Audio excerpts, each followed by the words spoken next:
Hi, and welcome to the 49th TiddlyWiki Hangout. I'm Jeremy Ruston, the creator of TiddlyWiki, and I'm joined today by, from left to right, Mario. Mario, just say hi and where you're from. Hi folks, yeah, my name is Mario Peach and I'm from Austria, near Salzburg, contributor to TiddlyWiki Classic and TiddlyWiki 5. Indeed, Yeah. and possibly the first person to be paying attention to TiddlyWiki 5 right back in the early days. And Yeah. Stephan, would you say hi and where you're from? Hi, I'm Stephan from Germany, contributing to TiddlyWiki 5, and hopefully continue to contribute as soon as we have the next version. Indeed, yes. Stephan is famously blocked at the moment, so we must keep moving to 5.013. And finally, Ton, would you like to say hi and where you're from? Hi, I'm Ton Gerner from the Netherlands, long-time user of TiddlyWiki and author of a few guides about customization of TiddlyWiki 5. And Ton is one of those conflicted people who in the group always says, I'm not a CSS expert, I'm not a developer, and then proceeds to pull out tricks that demonstrate that he has mastery of both those skills. So we had a brief chat before we started just to look at what we were going to talk about today, and I came to the conclusion that there's not much. So therefore, there's not much that we've got written down at this point. So it's an opportunity to take the conversation where we need to go. But I thought we'd start as we normally do. Start by doing something that we normally do at some point, which is to have a look at the most recent changes to the core code. So let me just share my screen, and first we'll go to my notes. So here I've started to jot down separately the goals for 5.013 and 5.014. So I think I might have done this immediately after the last Hangout, and it was basically to reflect my current thinking that I should postpone doing the parser refactoring because it's relatively lengthy into 5.014, because otherwise we wouldn't see 5.013 until we wouldn't see 5.013 until July, I think, where under this plan, hopefully I will do 5.013 in the next week or so. So the things we've got, we've discussed all of them before. The tank MIME type, better support for tank, environment variables for extending the library of plugins and themes and so on that the core looks at when it builds a wiki, making TiddlySpot into a plugin so that we can cache the login credentials locally in the browser. Not login credentials, the username in the browser. The select widget, which is now done. Something like the various new Tiddler widgets that Stephan and others have done. And finally, external image support. And as it happens, I've been focused on external image support this last week. I've not done a whole heap of TiddlyWiki development in the last week, but what I have done has been all around this.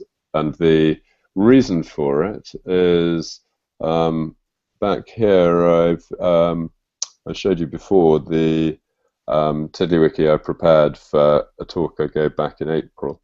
And now in a few weeks I've got 2 more TiddlyWiki talks coming up. So I'm keen to improve this slide deck. One of the issues with it at the moment is that I've got these diagrams, which I really like, but they're big. They're about 250K each. So I can't really pack too many of those, nor indeed too many big photographs into a presentation like this. So this is, of course, just a ordinary single file TiddlyWiki, and there's been it's been a goal for a while that we ought to be able to work with images that are stored in a separate image folder rather than embedded in the TiddlyWiki file itself. And some early experiments that Dave Gifford did with storing photographs in TiddlyWiki 5 showed that although browsers will go to amazing lengths to honor the ridiculous things that TiddlyWiki asks it to do, it's clear that base64 data URIs were just not intended to be used at that scale, whereas browsers can have many thousands of image tags referencing quite big images and largely do the right thing without crashing. So I'm suggesting it's not just a matter of keeping the main HTML file down to a reasonable size. It's also about trying to make it easier to stick to the behavior that the browsers have very good implementations for. And for that matter, base64 data URIs, they still, I believe, have restrictions on IE, so it's quite useful to not be too dependent upon them. So making this change is one of those cases where there's lots and lots of separate concerns. I decided to focus on the single file version first because that's the immediate driver, is being able to update that talking presentation. And these are the separate elements that I figured we needed. First, a command to save the image tiddlers into the images subdirectory. So we're reimagining generating a single file TiddlyWiki to comprise several substeps, generating the actual HTML file itself, but also generating a companion image folder into which all of the image files are saved. So under the scenario that I'm thinking of, one would, this is where one is copying the image files into the wiki folder oneself. And that's what I think one ought to be able to do, because then one is using TiddlyWiki to manage the image files, to manage your images. So that's one little step. Then this one is quite complicated, but we need to update the image parser so that it generates an image widget, not an HTML image element. And that's because of, well, I've really got these written down in the wrong order, because we need to update the image widget to use the canonical URI field. So the idea here is to adopt a convention that Chris Dent came up with for TiddlyWeb and Tang, whereby an image tiddler can be the usual set of metadata fields like title and tags and so on, but if it has the special field _canonical _URI, then that field is taken to be the URL, the canonical URL of the resource described by the tiddler, and so the text field is ignored in that case.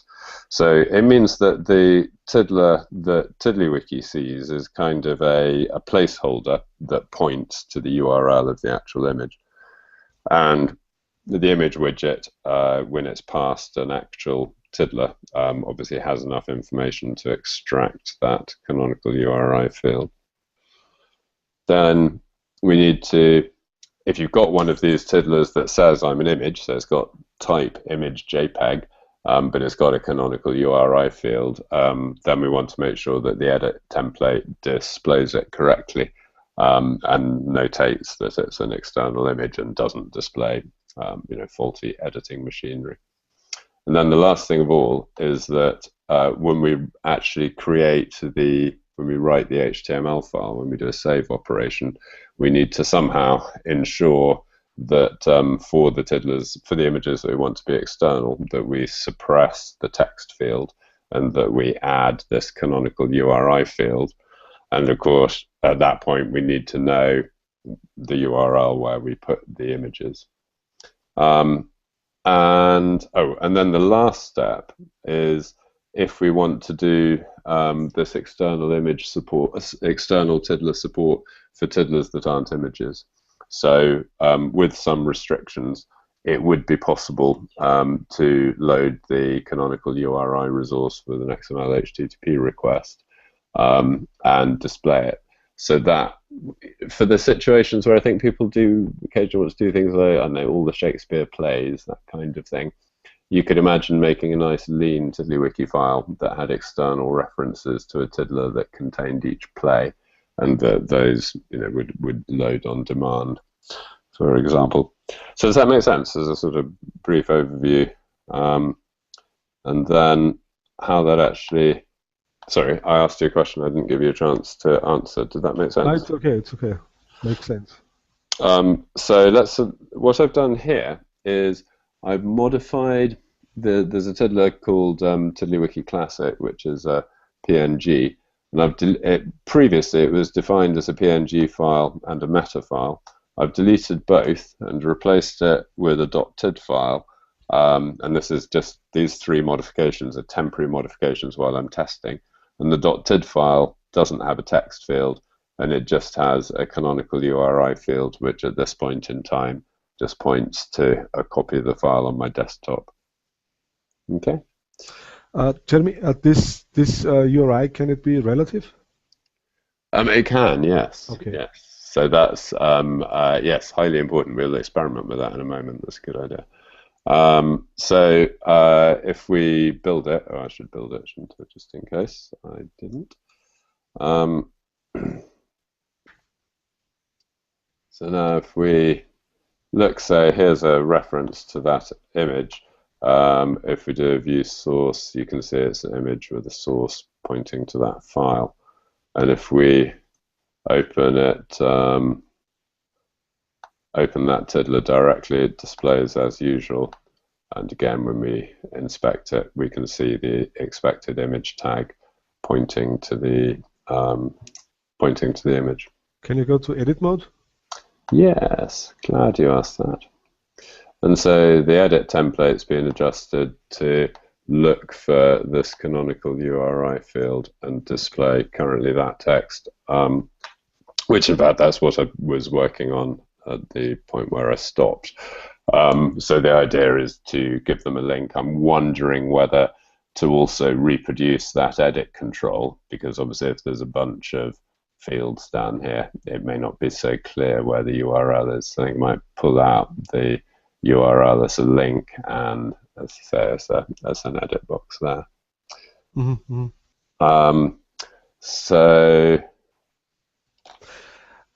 And will there be a possibility to create a tiddler, like a template? So this will be something for the new tiddler stuff. Yes, but it's very easy, of course, because all you do is say this.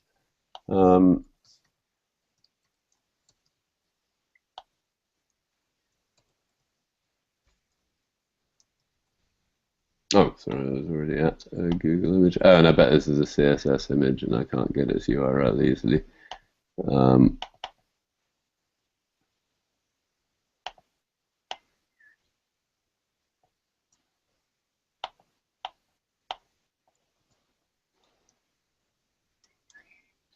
Okay, so if I paste that in there, yeah. Okay, yeah, simple. And what was the other thing you asked about? Was something I said, oh, we should try that out. Oh, it's a relative URI. Exactly, yeah. So let's. Oh, didn't mean to do that. Sorry. Let's go to here and download that. No, it doesn't very easily let me download it. Can I just take a copy to there?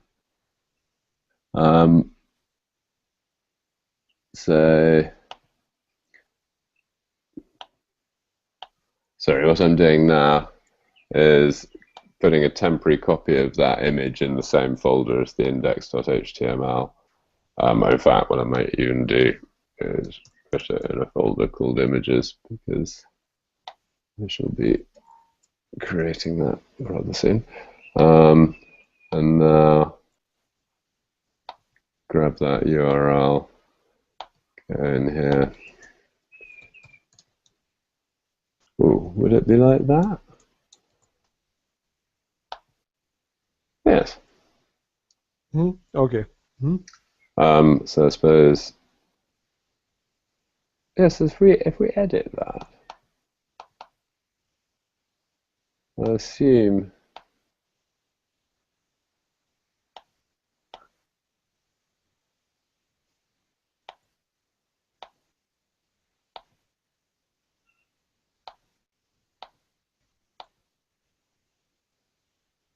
Yeah, so you'd have to do something. Reloading, probably it's in the cache, in the browser cache.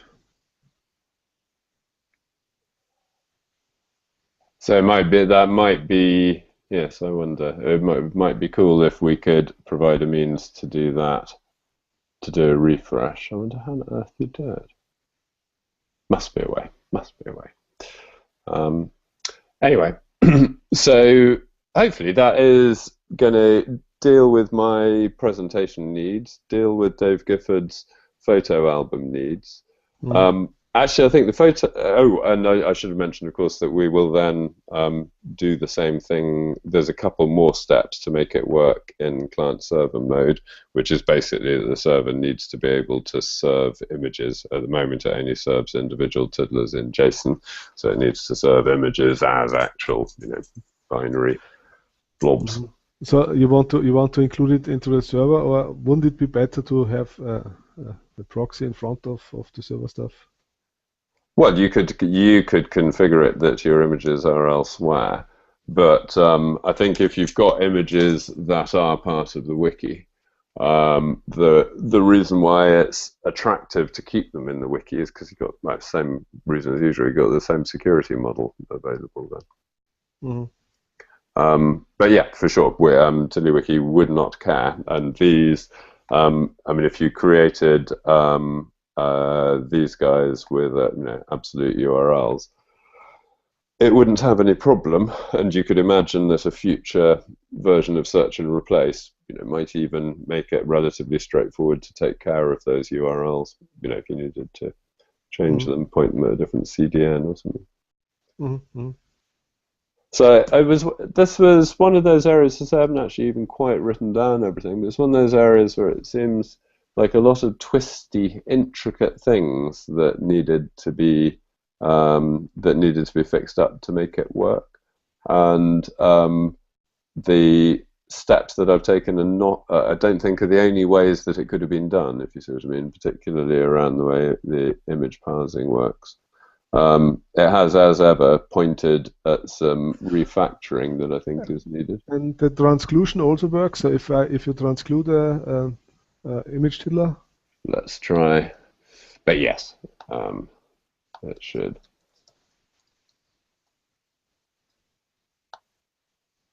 Jolly good. But more to the point, of course, is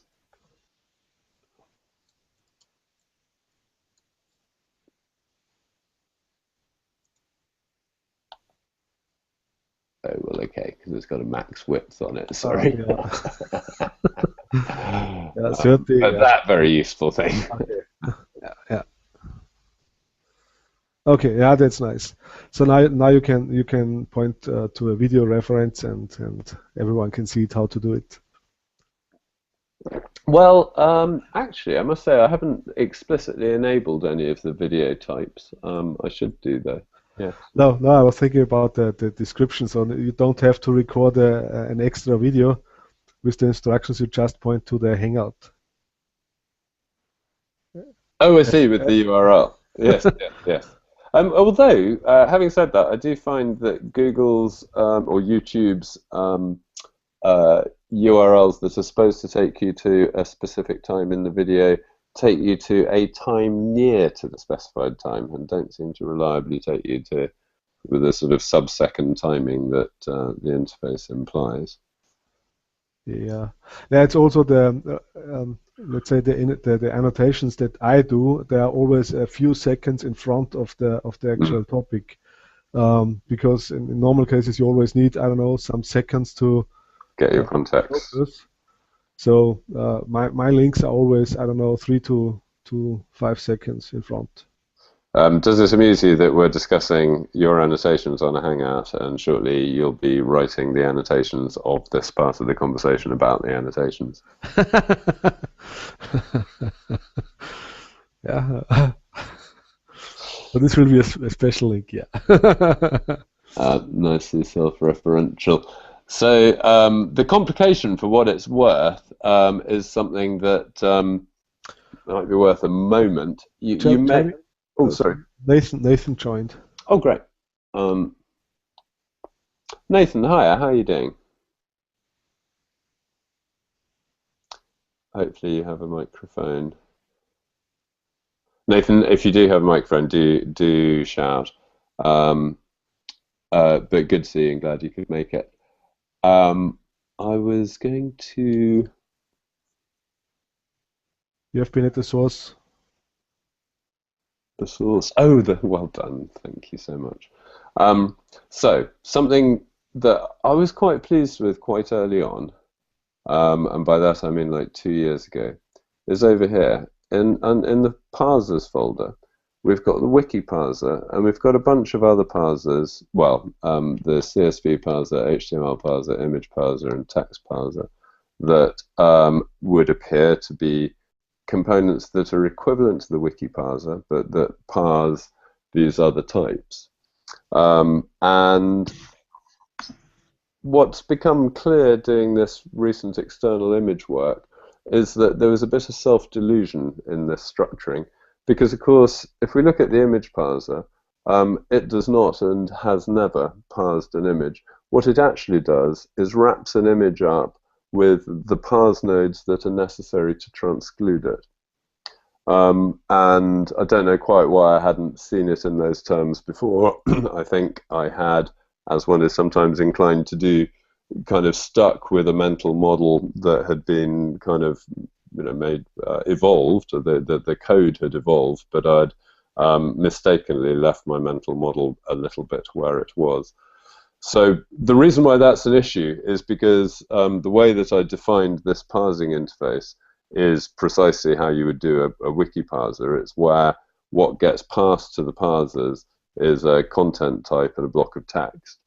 And you will readily see that in the case of the image parser, given that we might want to generate a reference to the canonical URI of the image, that's not sufficient, that as well as the type and the text, we also need the canonical URI. So how I've hacked things for the moment is that one of the parameters you can pass in options is the canonical URI, in which case the parser will behave differently. It'll generate it'll just point the source tag at that URI instead of, as it's doing here, generating a data URI corresponding to the text of the image. So it's okay. I don't think that's, as I've thought about it after, I don't think it's too bad what I've ended up with, but it's, so slightly frustrates me that I think I was seeing it wrong. But the indicator that there's some refactoring to be done is you'll see here these bits of code that are basically switching on the image type and dealing with things like we use image to embed an image, but we use embed to embed a PDF file. So all of those things live in the image parser, as you would expect, because the image parser's job is to generate parse nodes that allow you to transclude the image. But they, if we look at the image widget, we see this telltale, very, very similar code. And so I think now actually I can see how to refactor this so that this basically reuses the image parser, but it's a bit messy right now.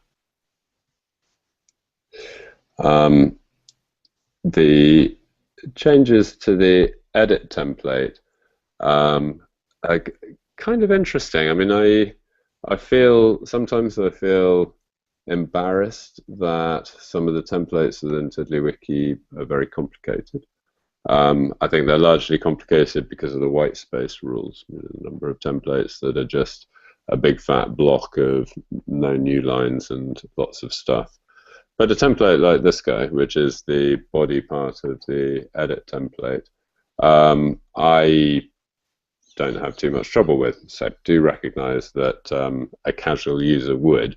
But then I also think a casual user is lucky to find an application where they have the opportunity to customize the fundamental behavior of the machine. And it strikes me that if you are stepping into customizing the fundamental built-in behavior of the machine, then you've crossed the threshold, because the design is still to some degree optimized for some kind of mythical user who's interested in to-do lists and tracking stuff, and is not intrinsically interested in how you build applications in a single HTML file. Anyway, all I was going to with this was to point out how, with those provisos, the modifications to do the special display in the edit template of the canonical URI are really not that complicated. We've got a list filter, one negative and one positive, on whether the current tiddler has the field canonical URI. And as we've noted before, this is such a common usage of the list filter that it may well be that we should provide a shorthand syntax for it, an if statement that that makes this just a little bit more expressive.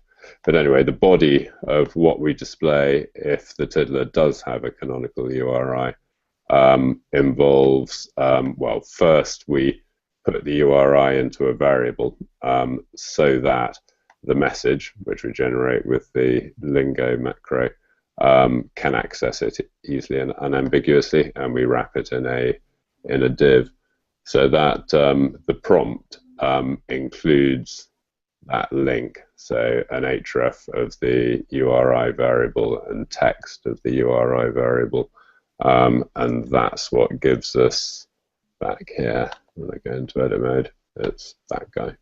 Mm-hmm. So not bad. Makes things. There's some kind of performance impact on having introducing in yet another filter.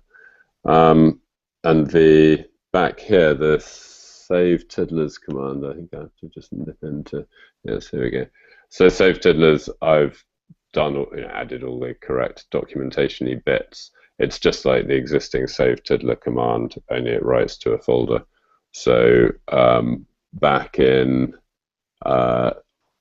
the tw5.com edition down here, oops, sorry, you can see here I've added a save tiddlers command to save all the images to an images subfolder. So if I now TiddlyWiki, give it the right folder, editions, tw5.com,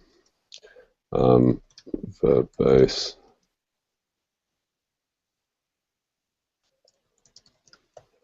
Is that right? Okay, so you can see it's executed the save tiddlers command, and if I open that images folder,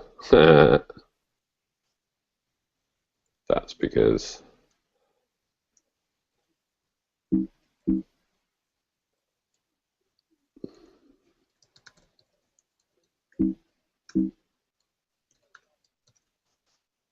right, pardon me. So here are the image files.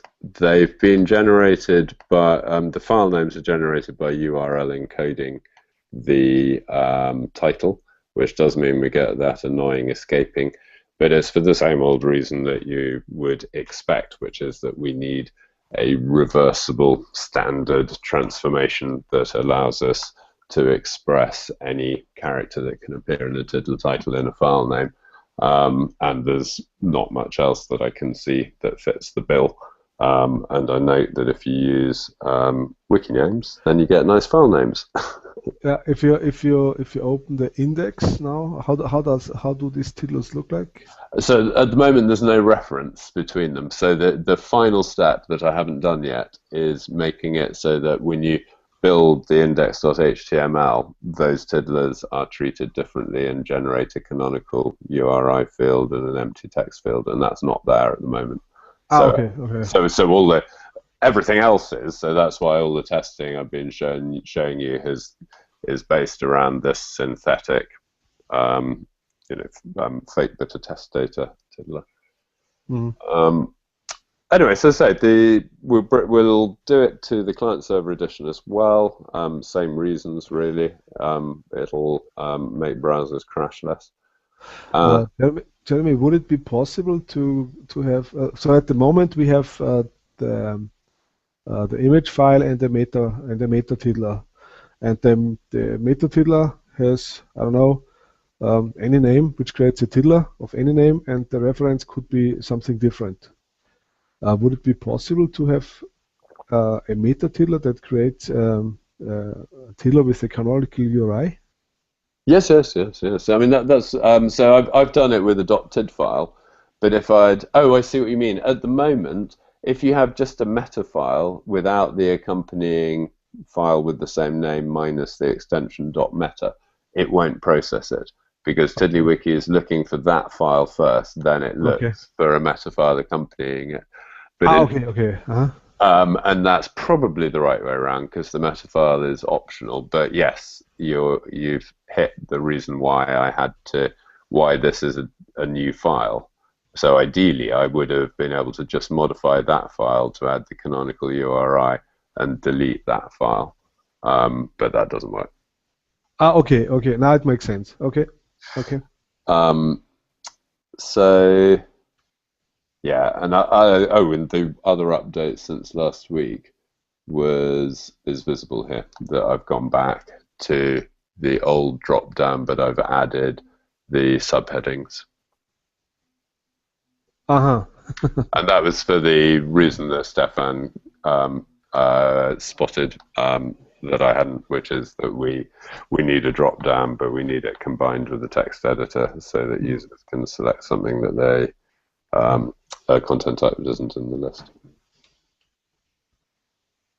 So that's a shame, but I added I put the there you go.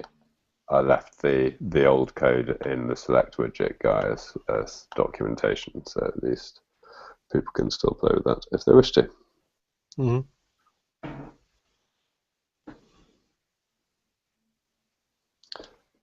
So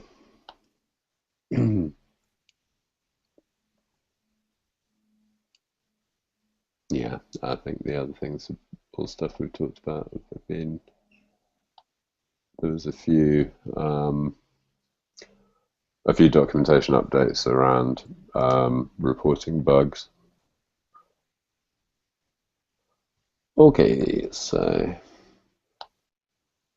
I'm unscreen sharing, which probably means in 5 minutes I'll be doing something on my screen and be confused by the fact that you can't see my screen.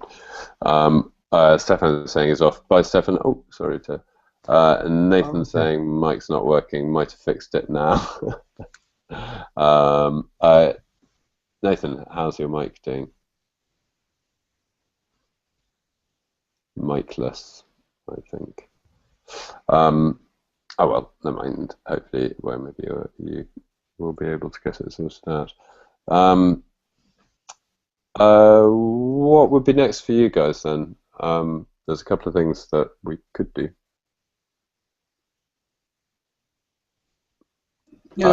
About the images, the external images, I like it very much. My first and biggest TiddlyWiki classic uses more than 2,000 photographs external, and I'm thinking of maybe I can go at a certain moment to TiddlyWiki 5, but what I like is something like thumbnails, and clicking about thumbnails so you get the bigger ones. Is that already possible?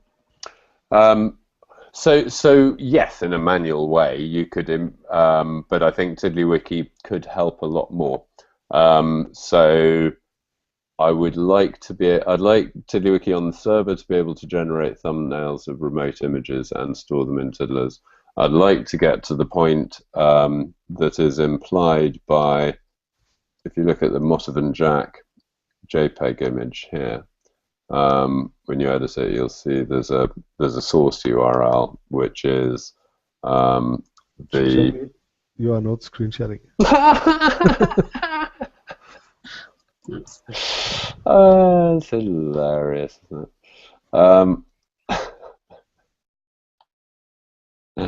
So, what I was showing you is the Motiv and Jack image comes with a field called source. That is the Flickr image, the original Flickr image. And so that's the use case I'm really keen to support, where you have, so it's a slight evolution of what I've done so far. It would be where you have both a canonical URI and a local image, which is a thumbnail.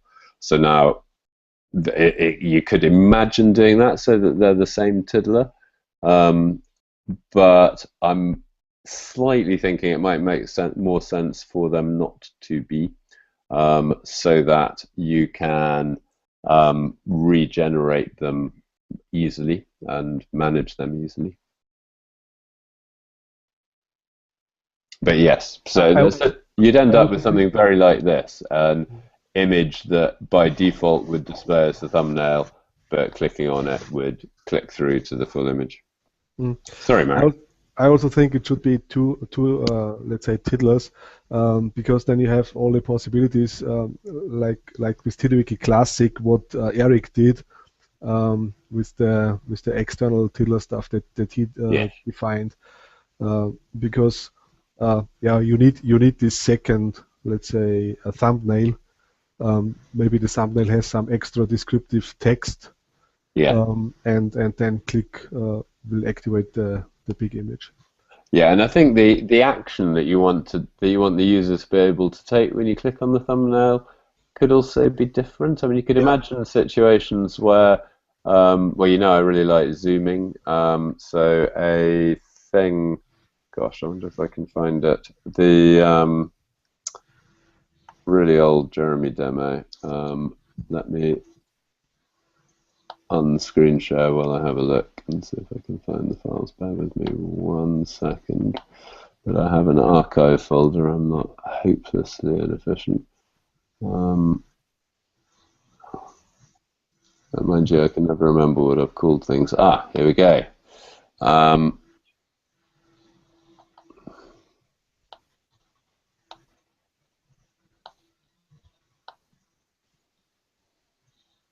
Okay, so here's this thing. So Zoombox was the idea that when you click on an image, it should zoom in to the image instead of a conventional light box.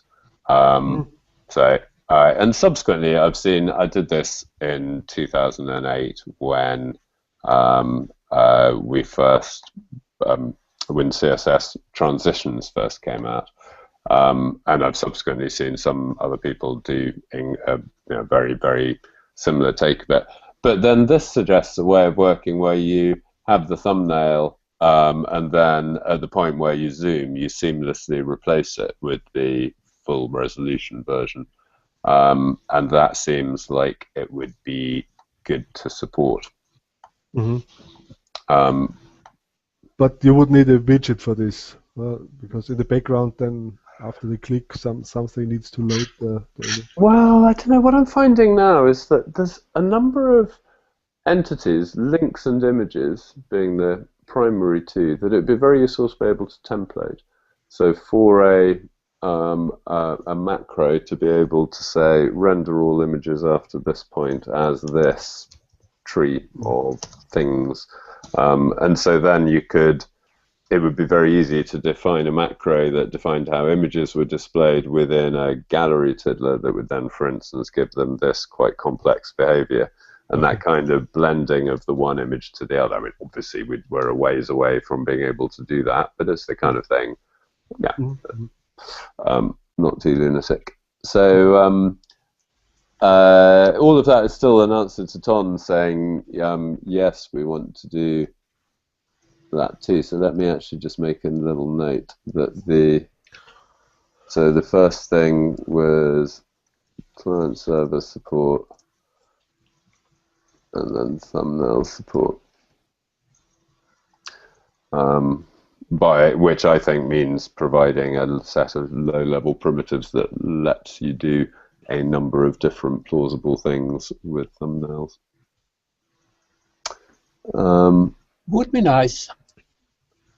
Yes, I think these are quite interesting for TiddlyWiki as well, because they're really universal use cases. Everybody has the problem of how you make a photo album.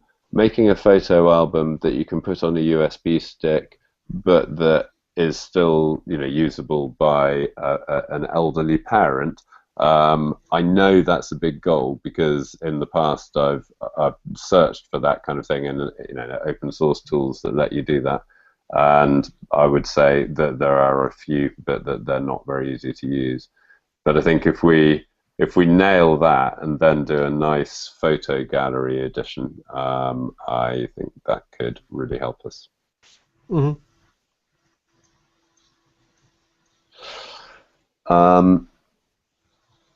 Oh, the other thing I keep thinking about, and it's largely because I'm working on this actually, is fixing up the relative date widget. So I guess you're all used to it, but it's really maddening, I think, when you come back to a wiki and it says something was 60 seconds ago, and you know perfectly well that it wasn't.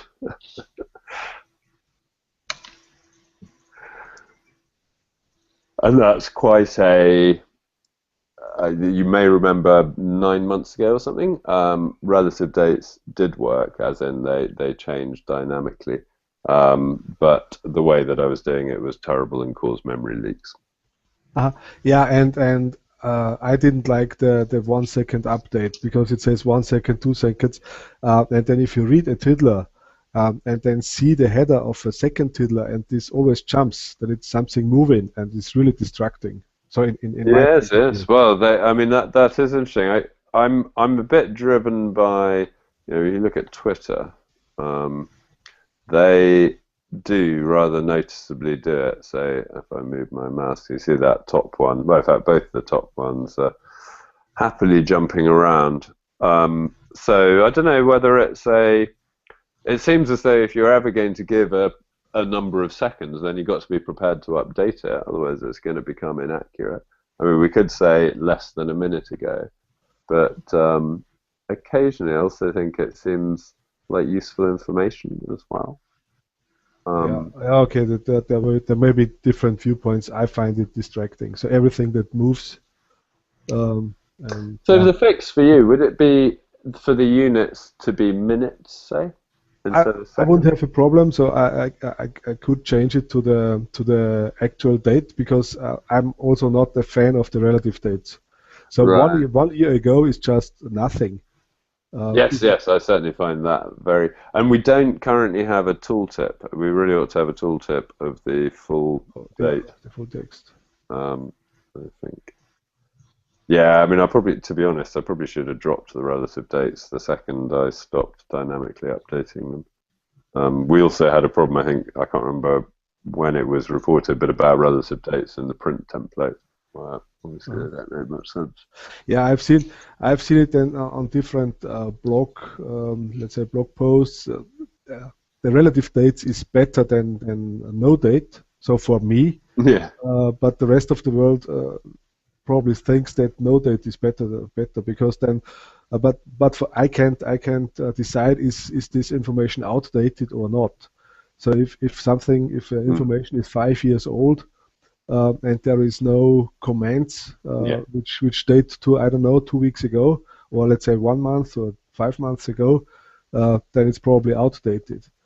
And then most of the time with a search, I always say, okay, show me the last year. There have been a few attempts by others working with wikis to try to provide visualizations of the freshness of a page, of the age of a page. So I can't quite remember who it was, but I was talking to somebody who'd seen a demo of like trying to make the wiki page look frayed and old as it got older. So that strikes me as being a bit literal-minded. But so some kind of visualization that reflects the age of a tiddler might be quite interesting. Mm. Just blur it out slowly so that if it gets to a certain age, you can no longer read it. The problem is there is a lot of information which is, let's say, standard information which doesn't get old because Absolutely. Yeah. It was invented and there's a description about the invention. But let's say a lot of information in the internet at the moment is outdated after a year. Yes, I don't tell you. If it talks about technical stuff. Indeed. But it does seem as though what you're talking about there, the sort of being able to tell if something is grossly out of date, is quite a different requirement than we're really answering with the date field, which is quite precise, high bit content, high information content, little block. I do wonder if there isn't something slightly subliminal that we could do that would be a little bit lighter weight way of. If I get the information which is one day old, then I know, okay, yesterday someone edited it, and for me this would be enough. So it's information edited today or yesterday or 1 week ago is active. So for me, I don't need it's 5 seconds old, because if it's 5 seconds old, I did edit the tiddler, and I know that I edited 5 seconds ago. Okay, well, that makes sense. Nathan, is there templated? Nathan saying templated images links would be very cool. Thank you, Nathan. I appreciate the feedback.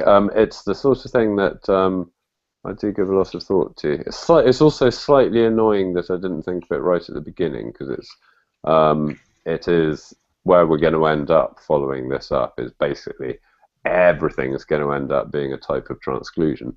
A link is going to be transcluding the link template. An image is going to be transcluding the image template.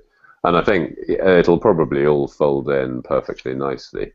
But it is the sort of insight it would have been useful to have had a bit earlier on. I could see it potentially getting somewhat complex, though. Yes, the more of this type of stuff I do, the more I think we need tools to enable users to visualize the parse trees and the render trees. So the parse trees is quite easy, because that's just viewing a static tree, and for a given block of tiddler text, you're always going to get the same tree back.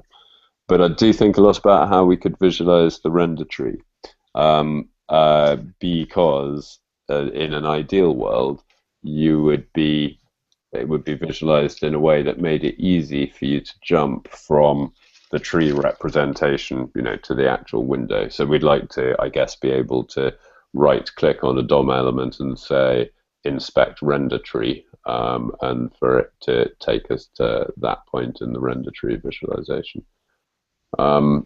So again, actually, it's an area slightly where I feel this is why some of the tools, recent tools like Lighttable and so on, that make a big deal of being based around a REPL, that it's actually a great place to start to build when you build a tool, to essentially to build the debugger first, so that so thoughts, but I haven't really fully resolved any of that. And as you can imagine, all the interesting ways of visualizing the render tree would, I think, require the widgets to participate. As in, they'll need methods saying, parse your render view or something. So sort of, this is how you represent me in each widget? Yeah, so each widget would, I think, I was imagining that there'd be something like a tag pill representing each widget in the tree, that would be some standardized behavior, but that you can click on or expand it or something to see a representation of the current values of the attributes, but also of the internal state of the widget. And that's the bit that would require the widget's cooperation. And that almost starts heading towards use cases along the lines of things like MATLAB or Mathematica, where you have data sets that sort of represent themselves various ways and update themselves as things change. And you know, you're right, that does make for a very nice rapid iterative development cycle on things to have those sorts of facilities. Yeah, I had a bit of fun actually with thinking about it when I was doing the Danielo, hello by the way. Good to see you here as well. Glad you could join us. I had a bit of fun with this when I was doing the talky-talky stuff. So I ended up not including it in the talk, but it's somewhere. There's right. So here, I was gonna in the middle of the presentation have this slide where we can type stuff and watch it refreshing. And then that got me to think that actually the majority of the examples here on TiddlyWiki.com should probably be like that. You know, I should be able to edit that and then watch that guy change immediately, because, you know, then there can be a bit of text, say, see what happens if you change such and such. And again, looking at those light table and the other repli stuff out there, a lot of it is, you know, the goal is to make it easier for people to learn stuff. So yeah, I think that would be, I mean, and it would also be incredibly easy to do that. Plus it would mean that each of the examples, it would be an encouragement to move those examples into separate tiddlers, which is probably better anyway for things like linking to them, versioning them, and so on. Danielo, would you like to say hello and introduce yourself, having missed the opportunity at the beginning? Say hi and where you are. Hello, I'm Daniel from Madrid in Spain. And I'm setting up some things that I want to show. Ah, awesome. Are you at a good point to start doing that now? Excuse me? Are you ready now? Well, I have a couple of topics I want to talk about or propose. Go on then. Does not involves any screen share. Okay, go on. Would you like to list them first, and I'll just write them down so that and I can unscreen share, and then you can see me too. Hi. Okay. One of the topics is I want to propose to add or to ask to the TiddlyWiki Desktop application. Ask to be in the list of Node WebKit applications that use Node WebKit. I don't know if I think it's a good place to get an audience. Yeah. Well, I think that you can just do that, Danielo, because isn't in the Node WebKit repo, isn't it just a wiki page where they list the apps that use it? Where I'm just trying to find the link. List of apps and companies using Node WebKit. Yeah, it's just a wiki page. So I agree. We should enter TiddlyWiki. How annoying that it appears. Is it in alphabetical order? What have people done? Or have they added things? Is the convention that people are adding stuff to the bottom? Okay, here's the URL. It's a page of GitHub, but I don't know who supports it. Oh wait, I think we can. One just needs to send a pull request. Hang on, let me screen share. So I think the page we're talking about is this. Yeah, it's if you want your add company list, you can add it yourself or send an email. Yeah, right. So in terms of adding it ourselves, it's literally we just paste our stuff in from so. Oh, hang on, not delete page. I just want to cancel. So I should do that. Yes. I guess I would just like to know which order. I'd like to think that people have been adding new stuff at the top, but one wouldn't like to accidentally stomp on people. Gosh, there's a lot more in this than when I last saw. Tag spaces we looked at before, I think, is the thing that's really quite similar to TiddlyWiki. Yeah, there are very complex applications, and there are others applications that looks like experiments. Yes, and quite sort of yes, exactly. Sort of quite businessy things and quite amateur things. And it's, I mean, it's interesting when you see that kind of thing and think, gosh, you know, that's one feature in TiddlyWiki to do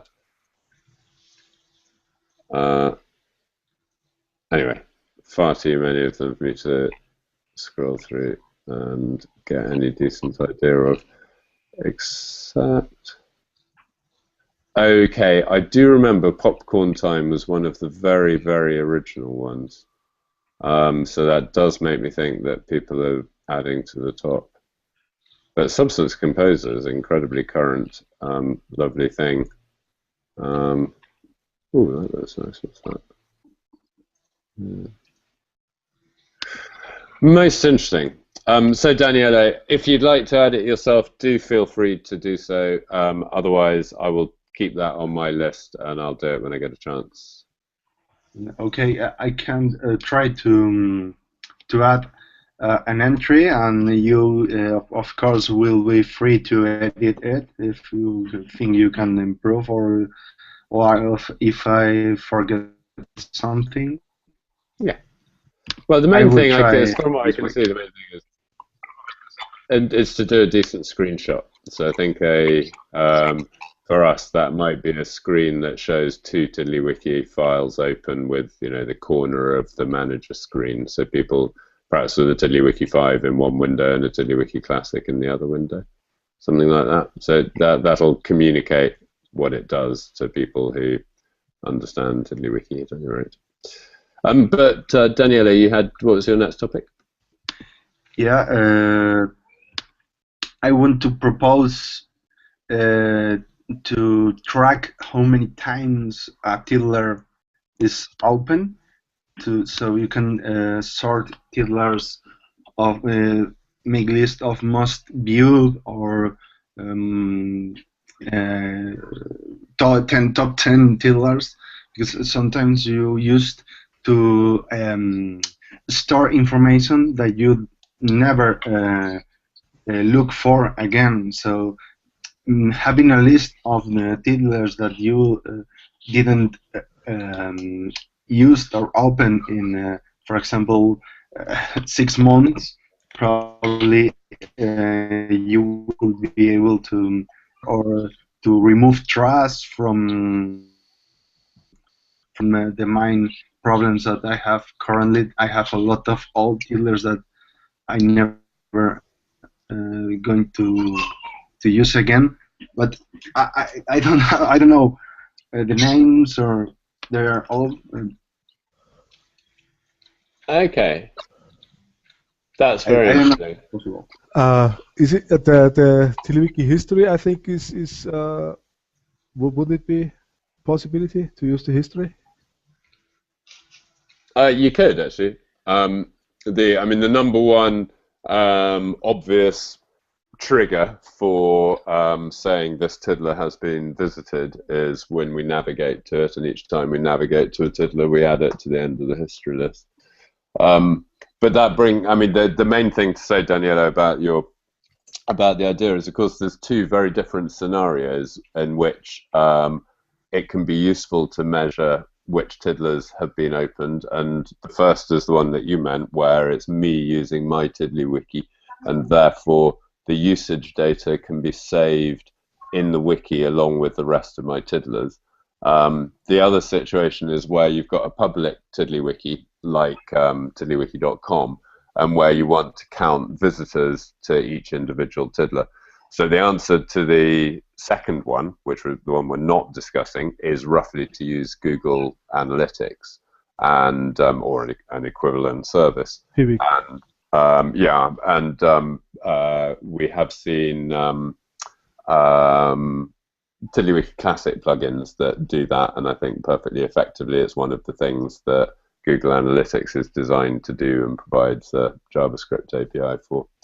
So in case, in the going back to Danielo's requirement, which is in situations where we're accessing a TiddlyWiki and we have write access to the TiddlyWiki, so we can add this additional data, what's the best way to work? As Mario points out, the history tiddler can be used to, one could flatten that, read out all the tiddlers that have been visited.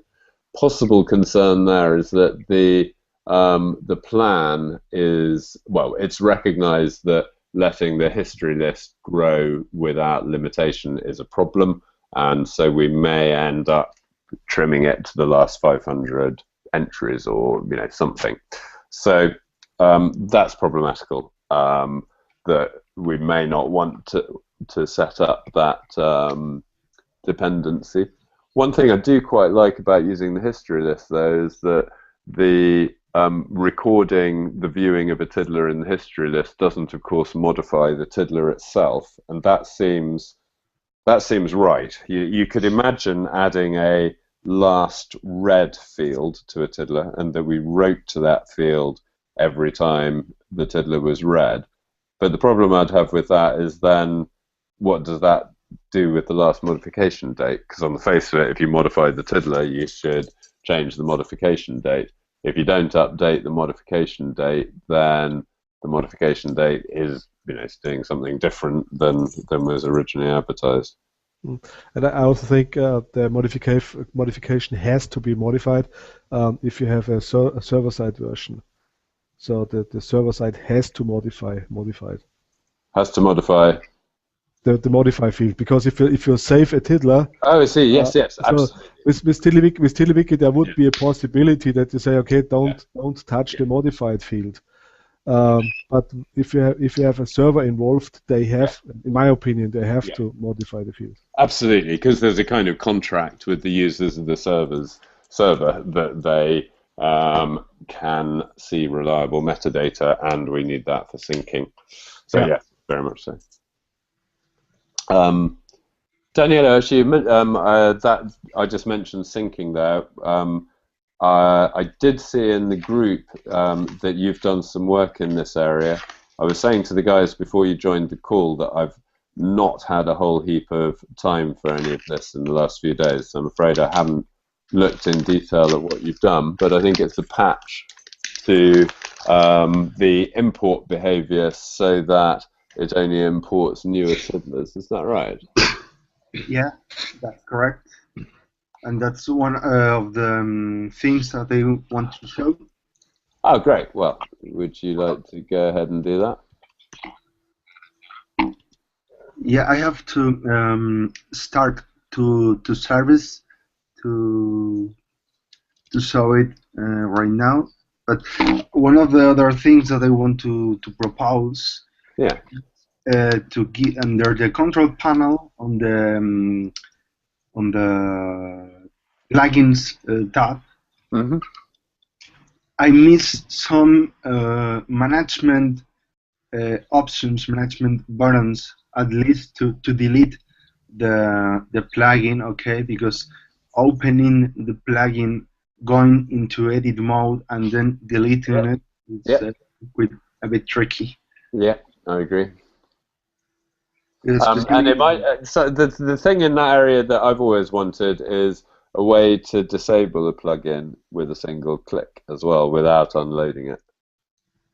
Yeah, that will be better, but I think it will be trickier more harder. I mean. Well, it's something that I think we definitely need. Classic TiddlyWiki has it. I have to get myself into unread-only mode. But if I get the backstage up, here in the plugins folder, I can disable selected plugins, and it's incredibly useful for debugging. You want to be able to say to people, somebody's reporting a problem, I'd like to be able to say, oh, can you disable all plugins and try again? And that's sort of, very useful in a support scenario. I think that might become particularly applicable in the context of sort of the plugin mall as well. I mean, there's going to be some people who are going to want to try every plugin that they come across and keep 2% of them. Yeah. Personally, I would fall into that category. So that would be very important, sort of in that context. Yeah. No, good. And I think you've seen, I think, the safe mode that we did a few weeks ago, and that doesn't really go far enough. And again, we need finer control over what plugins run and so on.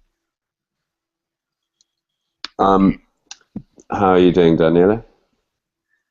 I'm setting up, but another thing that I want to propose, it's under the, I don't know where to place it. Okay, for me, it makes sense under the Save tab of the Control Panel. I would like to have, and I think this is easy, Save As button. Okay, because sometimes I want to make a copy. This is to save as for the wiki of my So I know you can just copy. Okay, yeah. But you have to, if you have made some modifications and you want to save it under a different name, you have to save the wiki or copy the old version and then save the new one. So I think it could be good to have a save button, like a download button, to save a different name. I mean, in fact, funnily enough, your so you know how in Chrome when we do a save, basically it does a save as, because it always prompts me for a file name.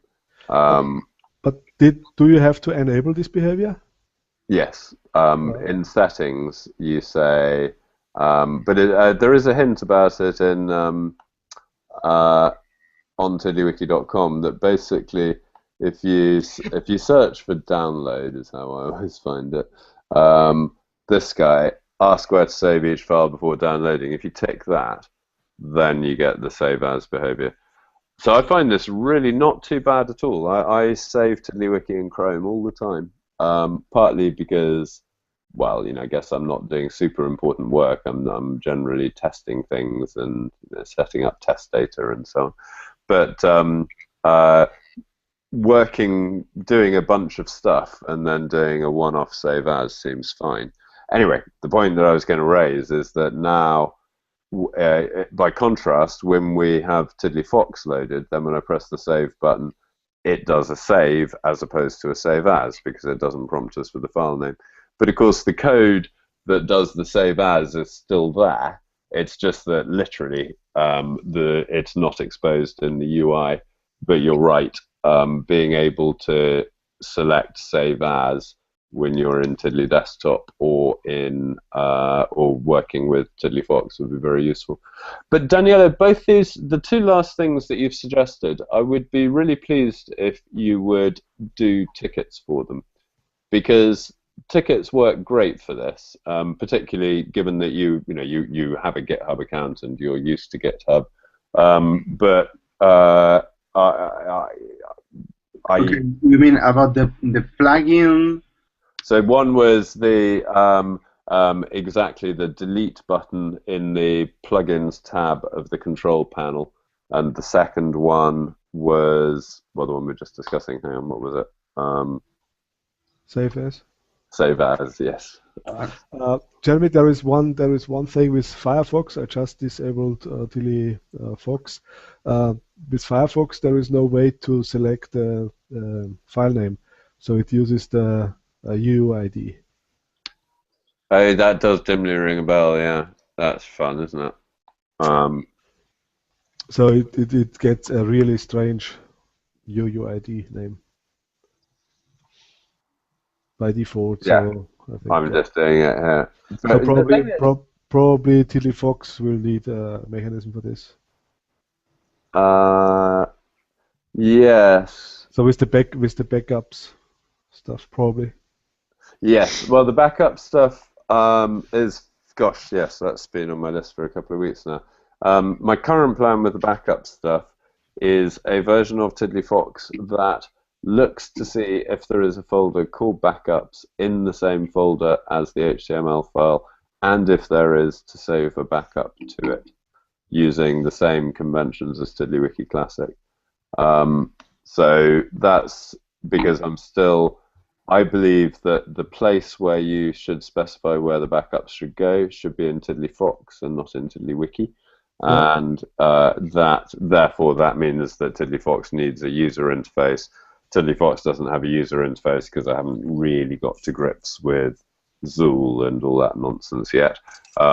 So that's what I've just described as a way of adding the backup functionality without having to do a user interface. But I think I thought that the stuff that you are using, does it have access to the file date, so that you can read all the files and get the last date, so for the numbering and this stuff? Do you have this? For the backups, the file name is generated from the current time. Okay, yeah, then. So that neatly obviates that problem. But I mean, roughly in TiddlyFox, we have access to everything that you can do in C. I mean, it does. We've got very complete operating system access. I see. The problem I was thinking about was the how was it called? The advanced save features, where you have, I don't know, a limited amount of files that get generated if you do backups. Yes, so that's something I'd really like, and that's again why I think backups need to be managed by TiddlyFox, because then it can manage all my backups and it can let me do things like have a backup folder where all my backups go, and it manages the number, killing off the old ones and so on. Yeah, okay. Well, that's my current thought. So, Daniele, how are you doing? Another thing that I want to propose, that probably you are going to ask me to open a ticket in GitHub. Yeah. It's that as we have with tags, I would like to have a drop-down list of fields already existing on the current wiki, because I used to use the same fields many times, but not so often, to create a template and a new button just to include an existing field in the template. Well, I think you're right, yeah. So this time, actually, Daniele, I'm not going to suggest making a ticket. I'm going to suggest making a pull request. And the reason is because, obviously, over here we've already got, this is a list of all of the fields in the wiki, and of course, we're also plugging in the descriptions. Gosh, I need to put a description of the canonical URI field. So that's what you would need, on the face of it, to pop into a drop down here. And this drop down, of course, it's the same code as this guy. It's exactly the same. We need a link catcher, which we don't have at the moment, around it, so that those links can set the text. But it's the same. I really like the new drop downs. Is the same widget or the same code, or did you change something? The thing that's changed since last week is adding that the group headings. Yeah, but they are closing on select on click, right? They do close on click, yeah. But gosh, that's interesting.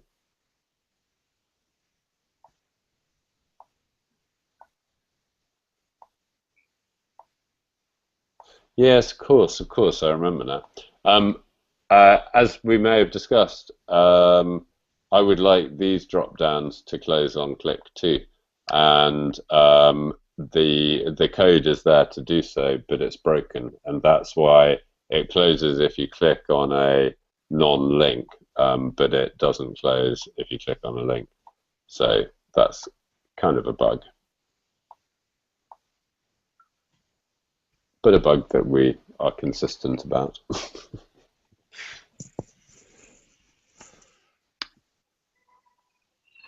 So I think that's a great idea, though. I do notice that here it's actually quite a long list of fields, surprisingly long.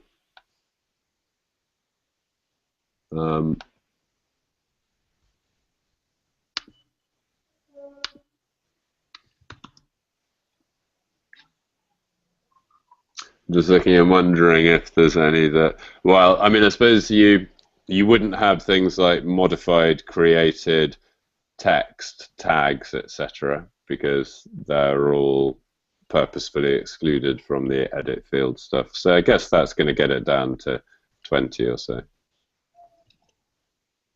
Okay.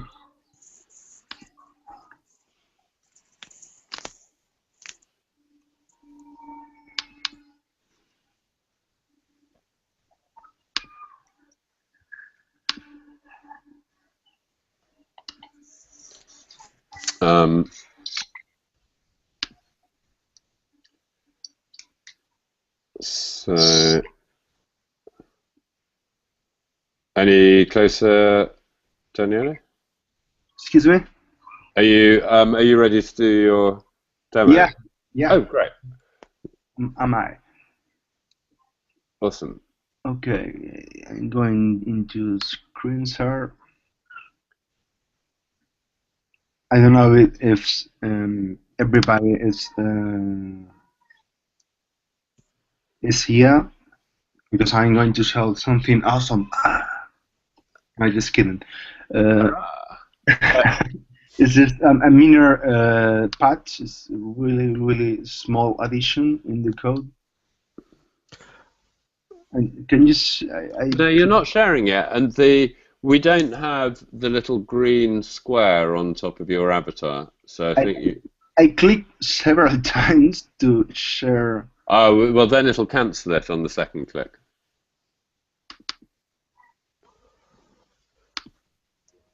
Video one. Okay, I click once. And then a dialog should pop up saying what window do you want to share. Okay, I don't know if it's due because the full screen. I'm on a Mac computer. Do you have any problem with Mac? I think you use. I mean, well, frequently all kinds of things don't work with Google Hangouts, so it's not the most reliable service in the world. So if pressing the green picture of a TV with a white arrow in it is not doing the right thing, then I would suggest restarting the browser. I'm afraid I had to do that this afternoon before I could use my camera, for instance. I will try refreshing the Hangout. Great nuisance. Once again, we must get our peer-to-peer video conferencing technology working. I'm sure I've gone on about it before, but I watch WebRTC with great interest. Danielo's back. Are there so many, let's say, guests? Can it handle, I don't know, 5 channels or something like this? From what I've seen, I'm not sure that there's any particularly intrinsic limitations, really. Did you enable Danielo? Oh yes, I got to re-enable him. Well done. Danielo, sorry, I forgot to re-enable you. No problem. Okay, now I can screen share. Yeah. Yep, that looks good. That looks good. Okay, I suppose you can see yourself. Yes, I'll turn my camera off to save that. Okay, can you see the two browsers? Yeah. Yeah, that's great. Okay, on the left side you have 5013 TiddlyWiki, and in the right side you have 12 version. Wow, you're running them on different ports.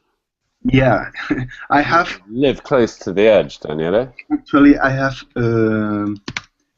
1, 2, 3, 4, 5, 6, 7 instance of TiddlyWiki running from 81 to 86. Okay. That's very interesting. Okay, and they work really well.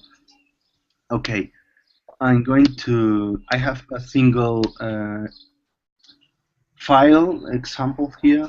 I will import first to the older version. And you can see the import report with about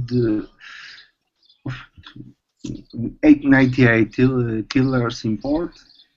I expect the same with the other version. Okay, 97. I don't know why it's less from tiddler. Probably a default tiddler.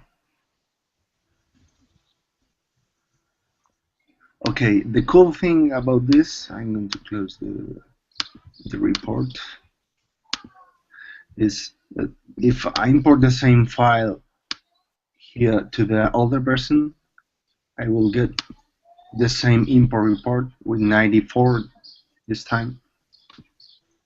This is weird.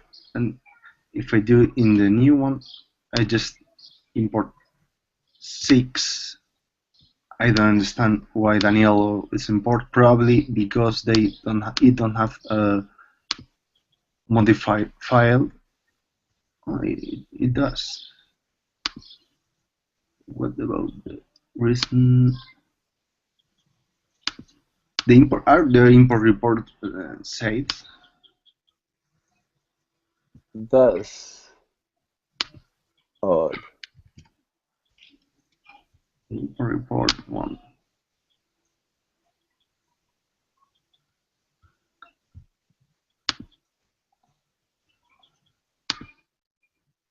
The weird thing is that I got different number of import reports. 3. It's getting the same, and here I will get probably all the 6 imported. Yeah, 6.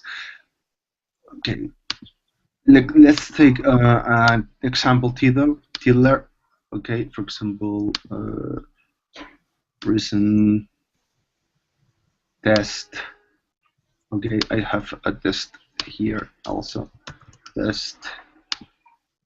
Okay, if I modify the tiddler with some new content, in the importing tiddler, I will do the same.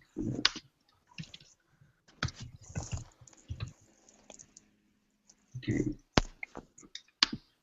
Now, if I drop the same file in both wikis here, I expect the test tiddler to be overridden. Test. Yeah, I lose my addition, but if I do the same in the other one, and I open again the test, which is currently open, I think. Okay, it will not override. This is just I realized that in the code there is a check version for plugins, so I found this place, the correct place to check the modified date. and again, it's just false if you don't have to import the tiddler, and as in any other case, add the tiddler. That's all. But for me, it's a life saving because I used to create new content on my pen drive, but when I at home, I feel most comfortable with the Node version, and having the possibility of the option to import the new tiddlers without overriding the old ones, or it's a key feature for me.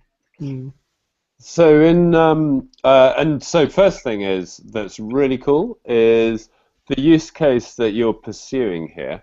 The ability to have a TiddlyWiki somewhere to then take a copy of the static HTML version, make modifications, and then synchronize them back again, I think is a really important use case, and it's something that TiddlyWiki Classic did, and I thought it was really cool. I've been a bit surprised since to discover that having done it in TiddlyWiki Classic, not that many people actually used it. And I think, Mario, we know that from the number of problems with it and the fact that it stopped working. People didn't complain about it. So we need to do the same thing in TiddlyWiki 5, but we need to do it better. We need to make it more easier to use and so on. I think we need to, rather than replacing the existing behavior of the import widget, I think we need to provide this as an alternative. So the current behavior, where when you do an import, the incoming tiddlers blast any existing tiddlers that you've got, there are situations when that's really useful. So for instance, say if I've got a copy of your wiki of brain test, and I've got it on my hard drive and I'm using it as the starting point for my own work, if I then do something like an experiment and it goes wrong, I might want to reset to revert back to your version of a certain template tiddler. And so at that point, I'd like to be able to drag and drop or import it in, and to get your tiddler, even though I've got a newer tiddler myself. The reason why I've got a newer tiddler is because I broke it, and so I explicitly want to go back to the old version. So you can download the file again, or just copy the old file? Well, no, not quite. So what I'm saying is, what I would actually need to do is I'd need to delete my newer version of the tiddler. So, and then when I do the import, then I would get the version from your file. But that seems, so I mean, it's good that there's a way to do it, but it's a bit counterintuitive. What we did on TiddlyWiki Classic was presented these things as two separate interfaces. There was import, and there was sync, and they were separate features. So with import, it was roughly what we've got at the moment, but you had checkboxes for which tiddlers you were going to bring in. And sync was, is that, Mario, am I saying, have I got these details right? I'm now suddenly thinking that I definitely remember as two separate menu items, but of course a lot of the code was the same, wasn't it? Yeah. The let's say import just has the information about which tiddlers you want to include, and sync stopped working when the browsers were not able to save from a file to the online URL. Because what you need with sync, Danielo, the other thing is that you need to cope with clashes. So if both tiddlers have been modified since the ancestor tiddler, then you would like to, I mean, a conventional thing to do is to present them both to the user with a diff and let them choose between them. So there's some machinery there that's very similar to what we need for version handling and for presenting a user interface for reviewing old versions and going back to them and so on. So it's absolutely something that it would be cool to do. In the meantime, the simplest thing I can think of is that the for the import widget. So let me just search for. I'm not screen sharing. Jeremy, would it be possible to have, let's say, 3 different, let's say, log outputs? The first one is, as Danielo did it, so I did import six tiddlers. Then the second one is, there have been, I don't know, 90 tiddlers which have the same modified date as, let's say, the existing, so imported and existing is actually the same. And then there should be a report which says, okay, the existing content has a newer date than the imported one. So you have let's say, all 3 informations in 3 different reports. Because in the code I only saw the add tiddler, and I think the add tiddler also creates the reports. I'm not sure that I quite understand what you mean, Mario. I want to have 3 different reports. So the first one, the longest one, is the stuff I imported is exactly the same, or let's say this tiddler is exactly the same as the tiddler existing in my right. TiddlyWiki. Because this is all the same, I don't care. Then I want to know which content is newer in my TiddlyWiki and which content is older. Right, but that sounds like you're describing a user interface for syncing, not a user interface for importing. No, it's just for, let's say, a simple version of the import, because I think Danielo needs something fast, and the new UI with all the click boxes and all this stuff, I think, will take longer. And the pull request is really simple. So this is a if with, I don't know, 20 states, but or 20 elements. So sorry, what you're saying? You're suggesting modifications to Danielo's pull request, which would make it acceptable in the core. No, I think I was asking if the report function will or is able to create 3 different tiddlers. Because at the moment, well, it could, but I'm not sure that I see. I mean, it sounds like you're saying, to be honest, that additional control is needed, but the particular solution of pumping out a bunch of different report tiddlers, I'm not so sure that, the report tiddler is a bit of a cop-out anyway, but the one good thing about the report tiddler is it does look a tiny bit like the user interface presumably eventually will when we do importing. I'm just trying to find where is the code?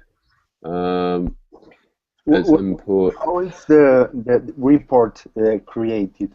Okay, because I know the import tiddler, just import or not the tiddler, but I don't know where's how can this be managed. I mean, if I find a crash, I find conflict, how can it raise an event or who is right? So the issue we've got at the moment is that the import widget, or the import process, is insufficiently customizable.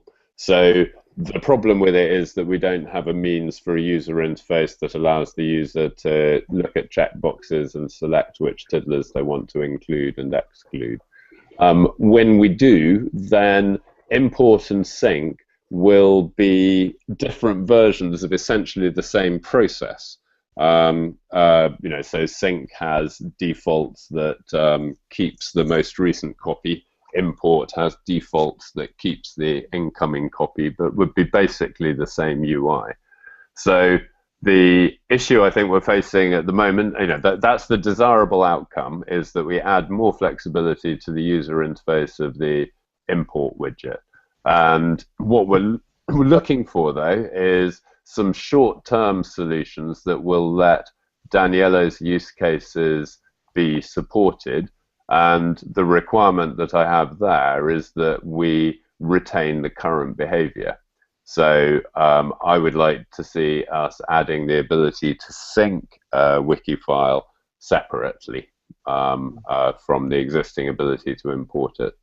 And I think there needs to be three reports anyway, because all the stuff that is exactly the same. Well, I don't buy that it needs to be 3 reports. Why wouldn't it be 1 report with 3 No, tabs? because this is a lot of work. If you have 600 tiddlers to import and clicking to even searching one tiddler that I want to import, I don't want to even see it. I know that on my pen drive there are 5 tiddlers that are new. And I only want to see them. Yes, I understand that, but the subset of tiddler, the split into 3 of the report that you're suggesting sounds like it supports one particular use case of categorizing the imported tiddlers into those 3 categories, but I'm not sure that they're the only categories that one might want to think of the tiddlers in order to process them. So I think what you're asking for is flexibility, but the implementation that you're suggesting doesn't really provide flexibility. It just implements one particular way of presenting the output of the import process. Yeah, okay, I can. I don't know if I find the link, but I did write for let's say TiddlySpace a rather lengthy information about how syncing should work. Oh, hang on. I'm so sorry. My alarm's going. I think it's just the. Hang on a second. Mario, I think I understand sort of what you're going for, and I'm kind of inclined to agree with both of you on this point. I think that Jeremy's right in that just sort of showing the 3 categories of things isn't really a general solution to the myriad of problems that we have right now with the situation. But to your point, I think that the biggest deficit that we have in this functionality right now is that the information that is shown is not the most critical information for this sort of conflict case that we're talking about. Yeah. I think that what I most agree with you is that the most important thing for the user to see is the list of tiddlers that did not import, so that they can address those individually. Yeah. Yeah, but Mario, there's basically two things. I know on the pen drive, for example, there are new 5 tiddlers. I want to import them. I want to see them. Okay, there are 5 tiddlers. I got them. Now I only get 2. Ooh, what's wrong? Because I did edit 4 of them in both wikis. So there is conflict. And I just want to see the 2 that I imported and the 4 of the conflict. I don't care about everything else, which is exactly the same. Right, and in Danielo's specific case, even he hit the exact problem. He said, okay, I've got 94 imported over here and 95 imported over here. Yeah. What he really wants to know is what's the one that's missing. Yeah. And that list does not tell him that. Right. So now he's sitting there comparing 95 titles to find the one that doesn't show up in the one list, and that's no good. Yeah, and also on TiddlyWiki Classic, I know that the whole import mechanism in TiddlyWiki Classic, if you import one tiddler, if you want 1 or 2 tiddlers from Tiddly Tools, which has 300 of them. At least. Yeah, and you search for 5 minutes, and then you miss. You have to import 3 of them, and you only import the 2 of them, and the plugin doesn't work. Possibly, sorry, I'm back now, guys. But the way we can we slightly improve the situation in TiddlyWiki 5, though, is being able to drag individual tiddlers. And my plan is still to make it that if you drag a tag pill, that would drag to the other wiki all the tiddlers with that tag. But one question: what about showing a preview of the import? Instead of just import all the tiddlers, something like asking, do you want to import those tiddlers? Okay, I'm sorry, I wasn't being clear before. So the import function that we've got at the moment isn't complete. The intended function is that when you drag in a wiki file, that you will get a user interface that lists each of the tiddlers with a checkbox so that you can accept or reject each tiddler individually if you wish to. So that's the plan, is to implement that in TiddlyWiki 5. What we're talking about at the moment is whether there are things that are much easier that we can do that would allow us to expose the syncing functionality while still maintaining the current importing functionality. So any answer that says it would be cool if there was checkboxes, that's what we're trying to avoid doing, because we're trying to find a simpler temporary solution. Yeah, but okay. I think a different checkbox for each tiddler, it's too much atomic, too much specific. What I would like to have also is to define the rules. Okay, import newer, don't import this, and then import all of them, not just having. Well, the obvious thing is to be able to apply a filter to the that you can type at the top of the box. That would and probably a possibility, like Danielo said, and then say test, and you just get a report. And then if you're okay with the report, then you say okay, and now. No, sorry, I'm getting confused. What we're talking about at the moment is how the import function should operate. How the import mechanism should operate. It wouldn't generate a report tiddler. The act of dragging a file in starts the import wizard, which is a step-by-step process for handling the import. It may issue a report at the end, but at this point, the user interface is no longer just dumping out a report. Yeah, I have a different view on this, but but I'm not understanding. I'm sorry, because I'm not understanding what you're describing, and the bit I'm trying to get to is I'm not clear if what you're describing is a modification to the current simplified, crippled import function that just displays reports, or if you're describing how you think the import mechanism should operate when it is properly implemented. I don't know even if I have a wizard which shows me 100 or let's say 300 tiddlers, and I have the possibility to check 300 tiddlers, I don't want it. It's too much information, and it's always wrong. As Danielo said, I want. Right. Okay. So, but now explain what you do want in terms of not reports, but in terms of an interface that's based on checkboxes. So, because I want to have a checkbox. At the moment, that the requirement we've had so far is to be able to have selective control over which tiddlers are imported. And there's two things that have been discussed so far. One is a checkbox against each tiddler so that you can do it manually. The other of which is a filter so that you can automatically specify the tiddlers that you want to be included in the import. And you've rejected the first. I'm not sure where you are on the second, but help me to understand what you're trying to accomplish. Jeremy, to Mario's point, I think that the topic is actually a little bit broader than that. It's not just a question of what happens up front when a user initiates the import, but what the interface, how the interface flow works when the import occurs and just after the import. I think that, right. So this is what we're describing and trying to discuss. And so far, one of the proposals on the table is that interface should comprise a list of all of the incoming tiddlers with checkboxes. Mario is saying that that's not sufficient. Now, I would say the first let's say checkbox is this: if there is a conflict, keep the tiddlers of the existing TiddlyWiki. Then the next checkbox is if there is a conflict with the tiddlers, import the one from the import tiddler. So let's say overwrite my tiddlers from the existing TiddlyWiki. And then the second one is test mode. Just let's say compare everything and tell me what's going on, but don't import or don't sync. Just give me a report. Because then, if I'm okay with the report, then I say okay, apply. Okay, so I think what you're describing there is an import wizard. What you're describing there is an import wizard that step one is to choose between options such as I want manual control, I want incoming to win, I want existing to win. So there's a little radio button of checkboxes. Sorry, a list of radio buttons.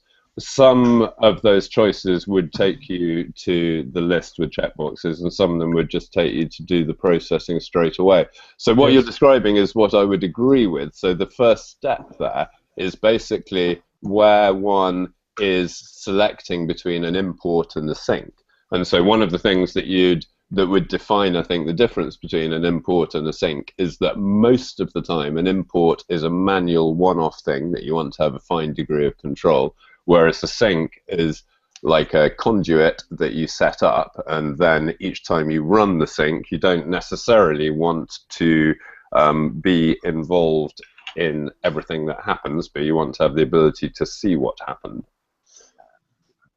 And so therefore maybe the one step of the wizard is a checkbox that says run a report. But do you see what this is? This is kind of the distinction that we came up with at the beginning. I don't see any difficulty in designing a flexible user interface for importing and for syncing. So what we've mostly been discussing there, that isn't a problem at all, I don't think, how we design the user interface for syncing and importing. The problem with it is that we don't have the means to do a user interface like that in TiddlyWiki at the moment. And it's that style of step-by-step wizardy stuff we just don't have. We don't have any place that we can store those tiddlers that haven't yet been imported, you know, the limbo tiddlers that are being processed, stroke being displayed in the dialog. So that's the problem, and no amount of, you know, very interested to see proposals for how the import wizard might look, but really the challenge is much deeper. It's about, well, I said, to take away that 1-1 of we do an import, the user hasn't yet finished the interactions identifying which tiddlers they want to have imported, where do those tiddlers live? That's a big problem. So then the other micro problem that we're talking about that is that remains a problem is, given what we've got at the moment and the desire to not spend too much time doing anything in the area of importing that's going to be thrown away when we do it properly, how might we expose the functionality that Danielo needs? And to be clear, the sort of thing I mean there is that the scenario that Danielo is talking about is very specifically working on a offline HTML file, then syncing it back to the client-server edition. So one of the options would be a sync command line option. So Danielo could set things up. Sorry, I've switched to my terminal. Hopefully you can see TiddlyWiki, my wiki, sync my incoming HTML. And then that could do, you know, whether the load command at the moment on the command line does the full load. I mean, sorry, does the equivalent of an import, and this sync could do the keep latest behavior. So that would be, to me, a very, very simple way of minimal disturbance to what we've got at the moment, and would allow the work, you know, the desired workflow. Where should we add that function on the? Because I'm not very familiar with the Node version. No, there's nowhere where we do those date checks for the for checking for the latest version. Yeah, I mean, where is the code on GitHub or in which? Oh, I see. For the load thing, I think you provide me a link. Yeah, I think we looked at it before. It's once again opportunity to sing the virtues of this amazing Chrome extension that I use. But it's this guy, load, and then it almost immediately calls into import tiddler in wiki.js, which is you'll already be familiar with because that's this guy.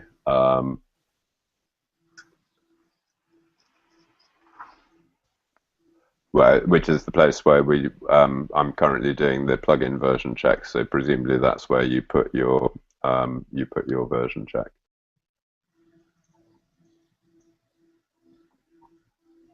So I'd imagine a reasonable thing to do would be to Danielo, I'm sorry, I'm not looking at your pull request at the moment, but a reasonable way of doing it would be to update the import tiddler function so that it takes an additional option parameter that has an option for whether or not it should reject the older of two tiddlers that both exist. And then the default would be that it doesn't, and so the existing callers of import tiddler would work in that way. And then you'd write a sync command that would be basically the same as the load command, except it would pass this additional parameter to import tiddler. Okay. So the same backend code could be exposed in the browser, but the trouble is in the browser, what one would be looking at, I think, is in Navigator. In that code, I don't see where do you know if you are. They call the load parameter where the parameters are processed. Of the load command. Yeah, the load.js. Yeah, so it takes one parameter, which is the file name of the file it's supposed to import. So it's a matter of a new file instead of load.js, sync.js with the different yeah, exactly that. And it would be very, very similar to load.js. You would still call, well, I mean, I say all this, but another alternative would be to add an additional parameter to the load command. So we could have a second parameter that's an option. But part of the reason why I suggested a new command is that if this is in any sense temporary, you know, it's easier to take it out again later. But it might make more sense to have an option here, and then we'd process the parameter here, and along here in import tiddler, you know, we'd construct an option object that indicated which behavior was required. Okay, the load command, it's have the same functionality than a widget has. I don't know, because I can. No, commands are very different. They're much simpler. They are. It calls the TiddlyWiki core. I can see some TiddlyWiki.tillers. Not sure what you mean there. Sorry. Yeah, I mean. I don't know what this the load.js, for example, if they have the same methods or parameters like a widget has. No, they don't.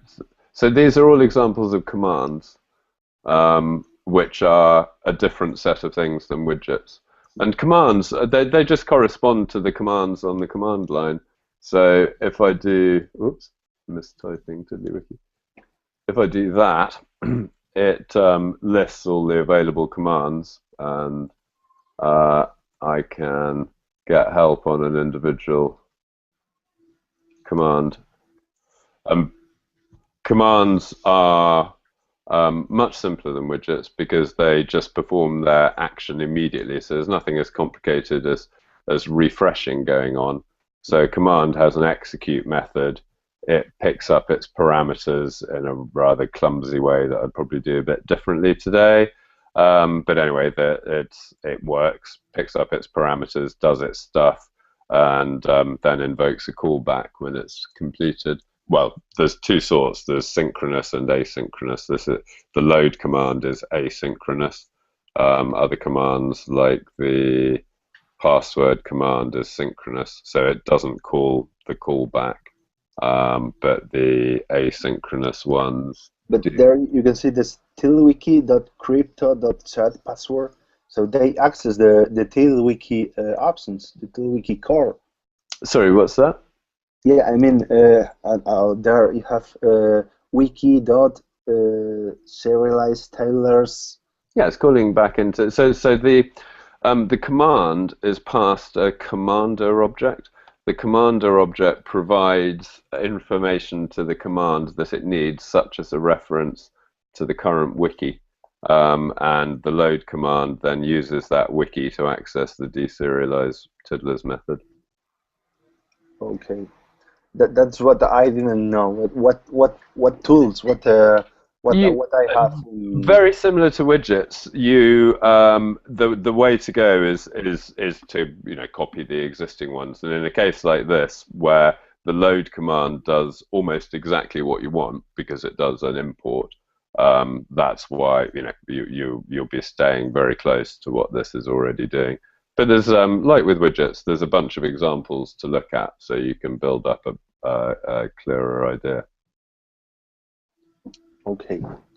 So just to be clear, then, the suggestion is fundamentally that you split your logic up into two parts, so that part of it is extending import tiddler, so that it has options that allow it to have this new behavior of rejecting the oldest tiddler if both of them exist.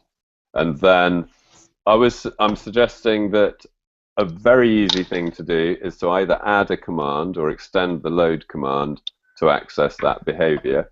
If we want to do it in the browser, the issue is that it's here in the navigator widget then that we'd need to influence what's going on, because it's here in the navigator widget that we're calling import tiddler.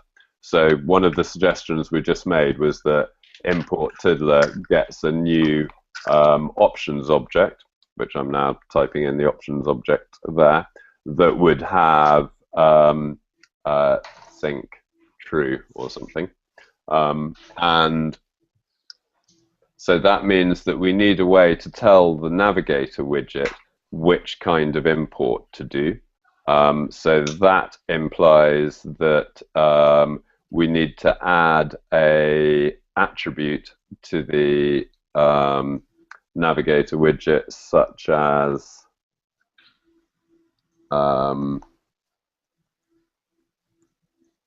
let's say import type. Okay.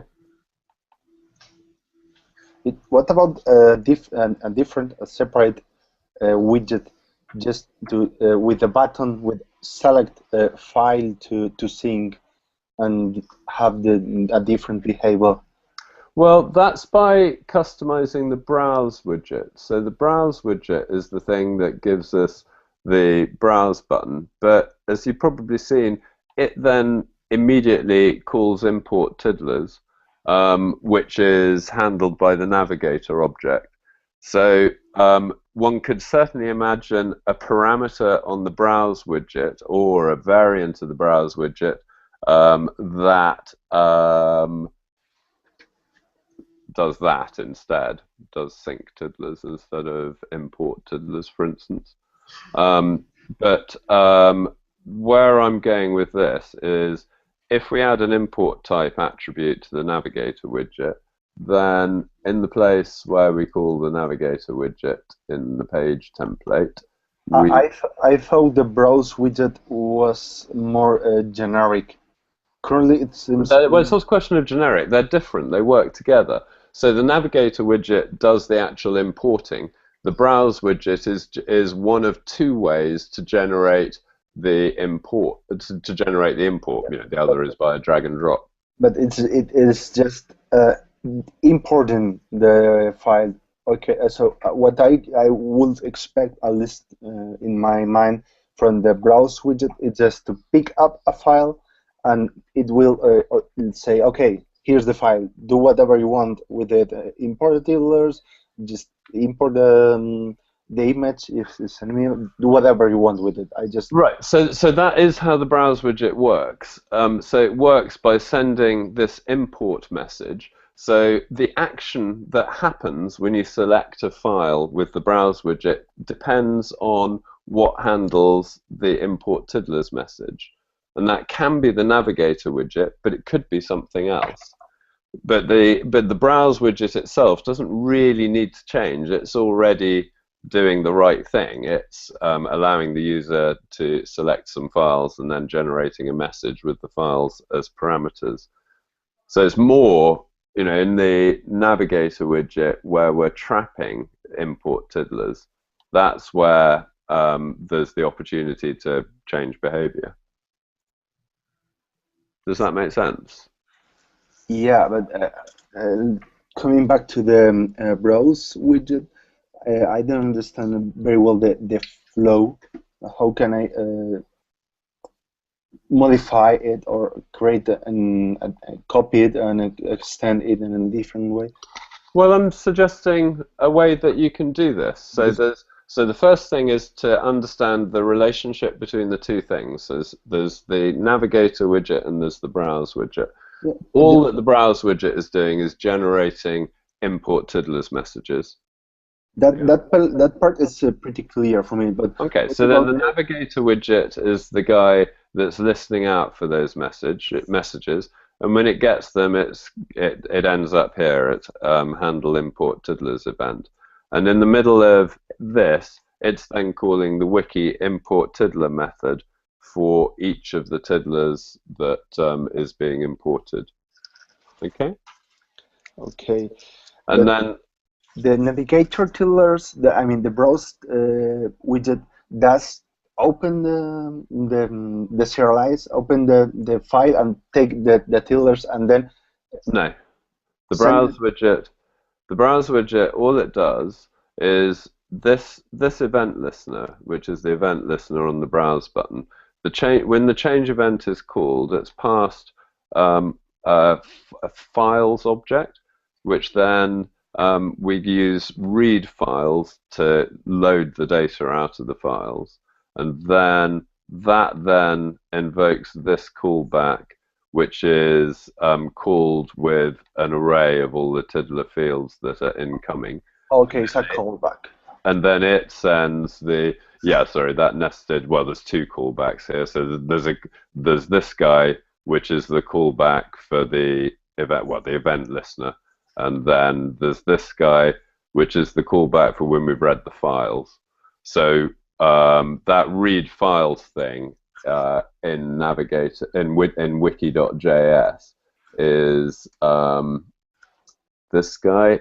All it's doing is wrapping up a really simple HTML5 API, this read file stuff, which knows how to load a file and handle the well, it's not that simple, is it? But ultimately culminates in these simple HTML5 calls to read the file. So that encapsulates the file reading, and so by the time the parameters to the import message is the actual tiddlers, not just their titles or file names. They always receive a tiddlers field array. Let's. I've made some random changes to files, which I'm going to undo. So let me just do that, and I think I made some random changes here. Yeah. So sorry, this is me just checking I haven't accidentally left broken debugging code in. Okay, and now in the navigator widget, we'll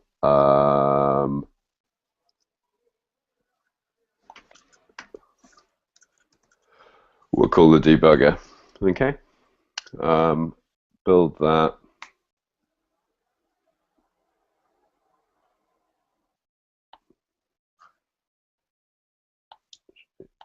Reload, and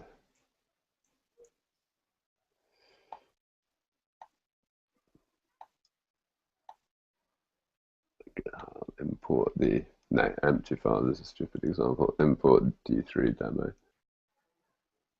Oh, and because I didn't have the DevTools open, the debugger statement didn't happen. So if you give me do that again. I didn't know you can debug that way.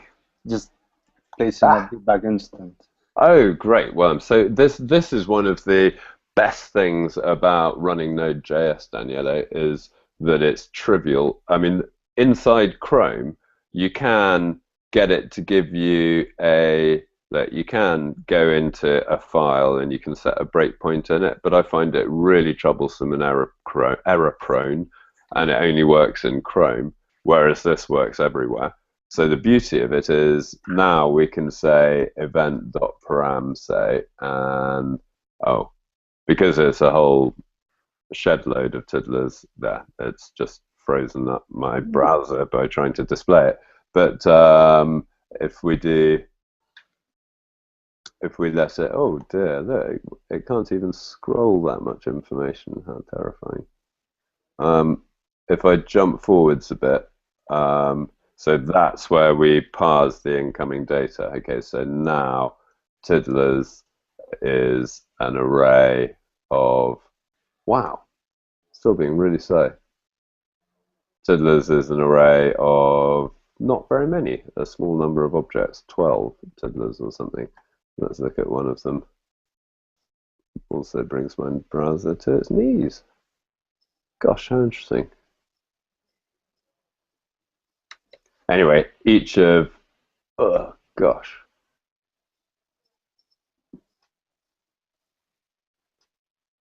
Let's actually just refresh this guy and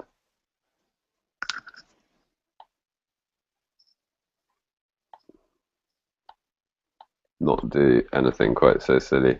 Okay, so now tiddler 0, for instance, that's an individual tiddler. You can see it's the core plugin type application JSON, and there's an extract of its content. So stepping back out of the debugger, you'll recall we were here. So the main thing I'm trying to say, Danielo, is actually that it's here that we call import tiddler. So working up from the bottom, so to speak, the modification that I was recommending that you make is to modify import tiddler so that it has this new capability. And the reason for doing it like that is because import tiddler is used in two places. It's used under Node.js by the load command, and it's used by the interactive import. So it means that we only have the logic in one place of how to do this time comparison, modified date comparison. So in order to do that, it makes it sound as if the navigator widget needs an additional attribute that tells it what type of import to do. If we did that, then the navigator widget here could just say import type equals, well, I'm not sure, would that be config / import type or something like that. So then the user would be able to change the import type in ControlPanel with this arrangement. We'd arrange the default so that it was the current import behavior. So that would be the simplest way I can see to to add configurability that enables users to select this sync instead of import operation in the browser as well as under Node.js. Yeah, it's not a trivial thing, I guess. Oh no, what I've described isn't too bad, you know. It's I mean, we almost did it just then. It's the additional parameter to the navigator widget, sorry, the additional attribute to the navigator widget, and popping it in the right place here, and then quick update to the page template, quick update to ControlPanel. But the fact that it ends up being more than one line, you know, we are at the point now where if I add something like that save tiddlers command, I have to add documentation. I have to add the documentation for the canonical URI field. There are no trivial changes now. Everything needs to be documented, and if we're adding a configuration option, we need to add a user interface, and that means that translators, you know, need to translate it and so on. So that's you know, but it's still you know how to do all those parts, Danielo. But then you have a circuit that's actually only comparing the modified date and nothing else, which is not really what the syncer should do. Well, it can compare anything. But I mean, all of this, don't forget, this is still the part of the discussion that is, what is the simplest thing to do with the current broken import functionality to expose the sync functionality. Okay, yeah. So we know that as an answer, it's a terrible answer compared to that's why I wouldn't let's say adjust the load command, but really create the new sync command as you suggested, because you can change the sync command later on, but the load has a fixed. I mean, I must say, a lot of the time when these sorts of issues, it's this kind of discussion that prompts me to go and do a proper implementation of the import wizard, because it's often easier to do it properly than to spend too much energy trying to avoid doing it properly. Yeah. I actually found the post which was a backup, restore, and online or offline request for TiddlyWeb, and with TiddlyWeb and TiddlySpace, because with TiddlySpace you have the private, public, and online, offline problem, so it's even a little bit more complicated. Yeah. But syncing is always a complicated beast. I think so I learned a lot from what we did in TiddlyWiki Classic, even though, as we discovered earlier, that I can't always remember all of the details. But yes, we need to provide a toolkit of features that can be used to do operations like sync. But I would like everything that I described about the import wizard to be more of a toolkit of facilities that can be used to build sequenced user interfaces. For instance, search and replace, the user interface requirements for that has a lot in common with import, that there's the same sense of making modifications, keeping them in a holding area and allowing users to accept or reject them, and wanting to be able to do that by patterns and by individual selection. So that's a little sort of bundle of stuff that, well, blessedly is not refactoring, which is good because I've got a lot of refactoring on my plate, but is actually good, honest, new functionality. I must go now. We've reached gone a bit past the time that I was intending to stop, actually. So we'll do what we normally do and say goodbye to everybody, and then we'll keep the line open for a couple of minutes to clear up. But from me, very easy to say thank you very much to everybody for coming. Really appreciate your time and attention. For me, it's a terrific way to spend 2 hours. I always learn a lot, and I really appreciate the feedback. It's incredibly useful. And as I think you've seen again and again, these Hangout sessions really drive what I do in terms of the development over the next week. And as I say, hugely appreciate your time and sacrifice to give it your attention. So thank you very much. And with that, goodbye to everybody who joined us as well. Thank you very much for taking the time. Cheers then. Bye. Bye. Thank you, Jeremy. Thank you. Thanks.